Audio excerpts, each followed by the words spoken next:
Това упражнение аз съм виждал доста различни начини, както ти каза, на изпълнение. Също както аз го изпълнявам точно както ти.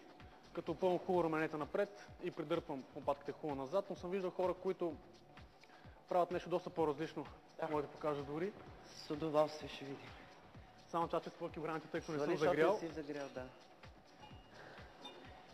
Краката, разбира се, изпълнят почти до край. И на шпиц, евентуално. Абсолютно. Първото, което аз винаги слагам палец според останалите пръсти, тъй като така усещам, че изолирам бицепса. Точно. Виждам се хората правят само това нещо, което според мен е именно без да опъват раменете напред. Само статично, което работи повече за ръцете, аз го усещам и почти не натоварва гърбът. И предмишницата се помпа много добре. Докато ако го направим както Арни го прави, в случай аз не се навеждам напред дори, просто опъвам раменете напред колкото се може и изпъчвам хубаво назад, като прибирам колкото се може плешките назад една към друга. Така усещам възможно най-малко натоварване в ръцете, възможно най-голямо в гърбът. Следващото ще се върнем пак на този въпросен скрипет, защото се чудехме.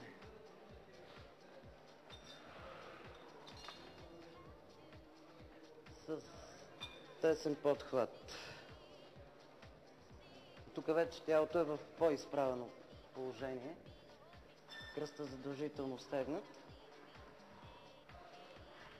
И дърпаме малко под гърдите и пускаме да се разтегнат латисимусите. Предимно трябва да се усеща това опъване. То на опъване трябва да разпъваме. Да не правим по-сложно сравнение.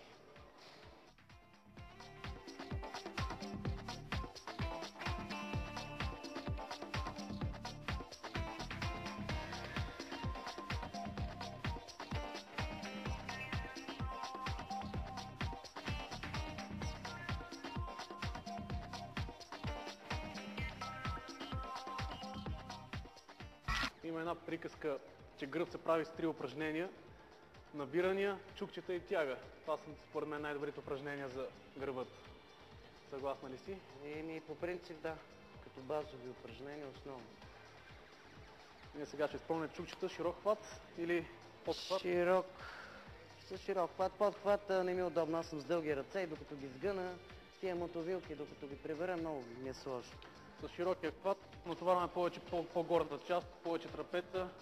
Задължително, да, плътност там трябва да се получи. Защото аз съм виждал мъже с много красиви широки гърбове, обаче гладки като крила на пеперуда се наглежда. Той трябва да има детайли, гърба е една от най-красивата мускулна група. Трябва да се прави задължително.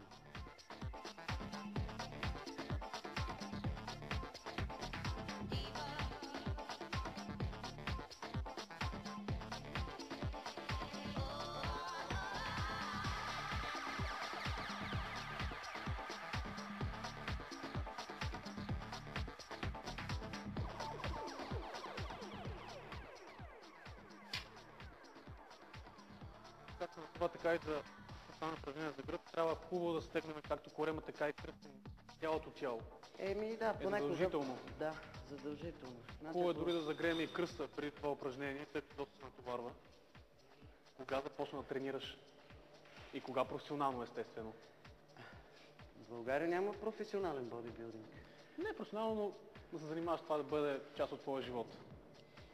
Това трябва много да ти харесва. Аз преди 4 години започнах, работих като главен готвач в едно столично казино. И там колега ми беше много добрият наш културист, който за съжаление не се състезава вече. Георги Димитров. Той беше в охраната.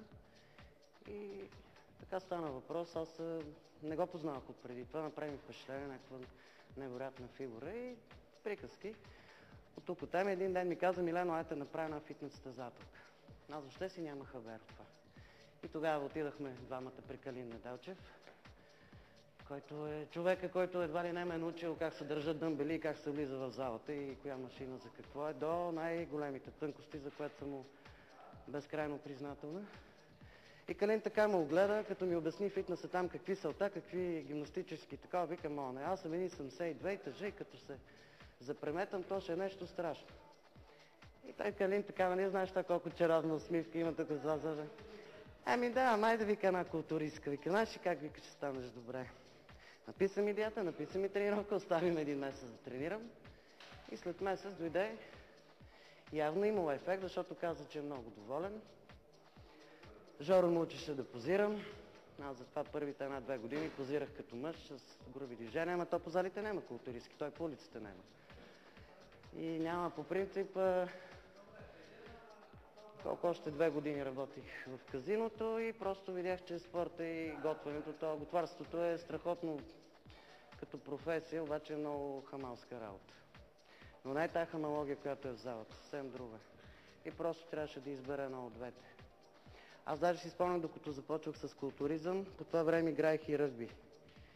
И имаше така един период от 2-3 месеца ги застъпих двата спорта и пак не става. Викам, не, едното ще бъде. Защото бях готова, човек ми играех ръгби, културизъм и викам, едно съм нахална. Викам, просто вече няма да стане. И така, напуснах казиното и от то вече колко 3 години само с това се занимавам. Зали, клиенти, фитнес, суплементи, тренировки, експерименти, какво ли не. По-добре ли се чувстваш сега, като това е основна част от твоя живот? Или преди като Не е по-добре, просто няма такава дума, която да кажа. Това е съвършенството за мен. Просто лично за мен, това е най-идеалният момент, в който съм се чувствал. Преди един месец някъде видяхме дъщерята едно състезание заедно с теб. Мислиш ли да я тренираш и нея да тръгне по твоя път?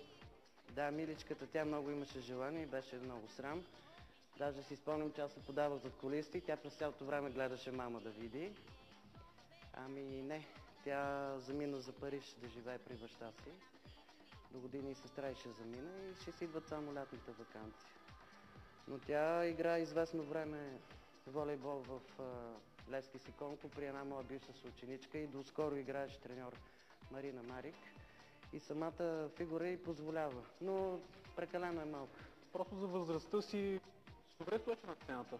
На тази възраст, аз не съм виждал друг да стои специално за момиче да стои така на сцената. Ви сега, те моите деца са големи позори покрай мене, те страшно много разбират. Те ще кажат как да си извадиш латисимусите, как да се обърнеш, как да стегнеш коя глава, да завъртиш към съдиите, нали, трицепса. Страшни философии са и двете.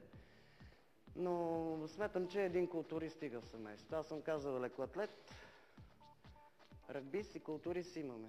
Бившият ми съпруг, техният баща е самбист, той е световен шампион, стана 2000 година във Франция, така че викам, останалите спортове са за вас.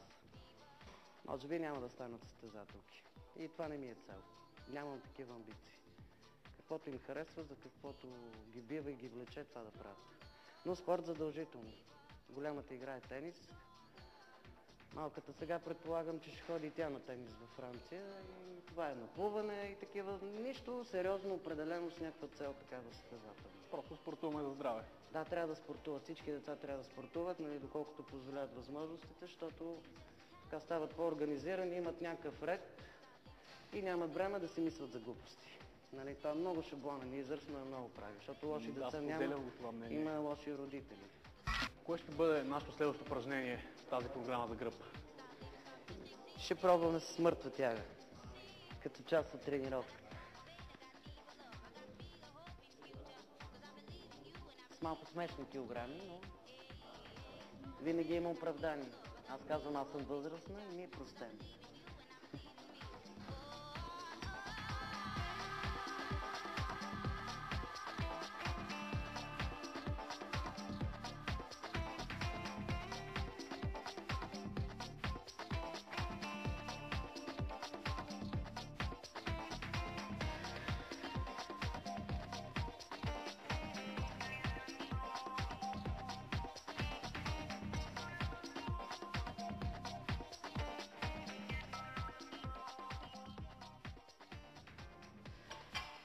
Това упражнение трябва доста да внимаваме за тъкното му изпълнение, тъй като доста хора стремежа си да дигнат все повече и повече да се покажат пред другите са се отказвали от спорта точно заради това упражнение.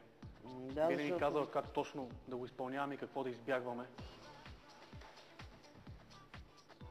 Ами значи задължително, когато взимат щангата от земята, трябва да са свити крака. Има много случаи. Повече клек, отколкото тяга при първото дигане. Да, при първото направо си изправяме с щангата от клек.